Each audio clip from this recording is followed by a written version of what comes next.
Hi readers, today I want to show you the different steps it takes for you to complete your poetry check-in for your Com Arts assignment. So this is a poem called Bleezer's Ice Cream Store. It's written by one of my favorite poets whose purpose is to entertain with silly poems. You've also heard a poem by Jack Politsky, who's the poet. He wrote the poem about best friends who turn out not to be very good friends. And he also wrote a poem about homework that we read at the very beginning of our poetry unit. So he should feel pretty familiar to us as we're reading through his poem. So you can first read through it on your own if you would like, or you can click on this link to hear it. And then you're going to try to find at least 3 examples of alliteration. Remember, alliteration is more than one word close in location to each other that have the same beginning sound. So think tongue twisters, right?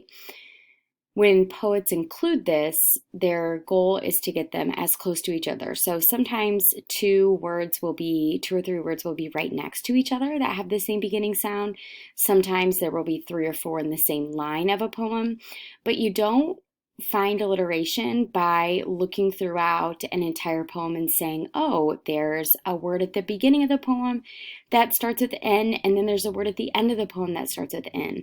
They need to be close together to match the definition of this type of figurative language called alliteration. So you'll read through it, and then you want to try to find at least 3 examples. Remember, alliteration is more than one word. So minimum, you're going to have 2 words. And if I'm trying to find 3 examples of that, that means I need at least 3 pairs, which would be a total of 6 words.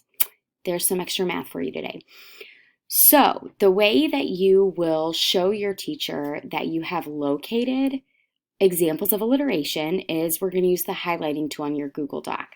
So, for example, I see 3 CH words here right next to each other in the line. Checkerberry, cheddar, chew. So what I would do is I would select the words that all begin with the same sound, and then once it's selected, you come up to this highlight tool. You can choose whatever color you would like as long as your teacher can see the letters through the highlighting, because that's how we're going to check to make sure you understand what alliteration is. Great, there's one example. Now I would need to find 2 more to complete task number 2, okay? That's my example. You'll see that on your assignment also. So you'll need to come up with 3 others that you see somewhere in this poem. The next task that you're going to do is to create your own ice cream flavor. Now, we know that the ice cream flavors at Bleezer's Ice Cream Store have lots of alliteration, meaning the name of the flavor is usually more than one word with the same beginning sound. So the example that I came up with is a flavor called Banana Boysenberry Bagel Bits. You can see right there I've got 4 words that all begin with a B. So you would just come right here into this box and write whatever your ice cream flavor is. Your goal is to have at least 2 words with alliteration in your flavor. And then you go back and press submit. Can't wait to see what delicious flavors you come up with.